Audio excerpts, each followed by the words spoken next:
ఇప్పుడు చలి పెడుతుందంటే కొద్దిగా దూరంగా ఉంటాడంట సూర్యుడు చలికాలం. అర్థమవుతుందా? సూర్యుడికి భూమికి మధ్య దూరం ఇంత ఉండాలని డిసైడ్ చేసిన వాడు ఆయన. నీ హైట్ ఎంత ఉండాలని ఎలా డిసైడ్ చేశాడో సూర్యుడికి భూమికి మధ్య దూరం ఎంత ఉండాలని డిసైడ్ చేశాడు. చంద్రుడికి భూమికి మధ్య దూరం ఎంత ఉండాలని డిసైడ్ చేశాడు. ఎవరు? సాయిబుల్ దేవుడా, హిందువుల దేవుడా, క్రైస్తవుల దేవుడా? మానవులందరి దైవం ఆయనే. ఆ సర్వేశ్వరుడు అన్న ఆయనే, అల్లా అన్న ఆయనే.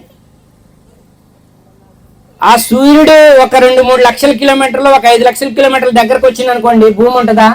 మనం ఉంటామా? మాడి మస్సైపోతాం. నీ ఆజ్ఞ పాటించట్లా, నా ఆజ్ఞ పాటించట్లా. ఇది ఆ సూర్యుడు దైవాజ్ఞ పాటిస్తున్నాడు, చంద్రుడు దైవాజ్ఞ పాటిస్తున్నాడు. చంద్రుడు తరుగుతూ పెరుగుతూ రావాలి. దాని ద్వారా ఎవరైనా క్యాలెండర్ తయారు చేస్తారు. ఒకరోజు పూర్తిగా కనిపిస్తాడు, దాన్ని పౌర్ణమి అన్నాం. ఒకరోజు పూర్తిగా కనరాడు, దాన్ని అమావాస్య అన్నాం. దైవం యొక్క చిహ్నాలు ఇవన్నీ. మానవుడా, నీ కళ్ళతో చూసినప్పుడు, నీ జ్ఞానంతో ఆలోచించి, నువ్వు చెవులతో ఎన్న మాటలు కరెక్టా కాదా అని ధృవీకరించి, నన్ను పుట్టించిన వాడు నా కోసం ఈ భూమి ఆకాశాల మధ్యలో ప్రతిదీ సృష్టించి నాకు వశం చేశాడు. కాబట్టి నేను దైవానికి వశం కావాలి.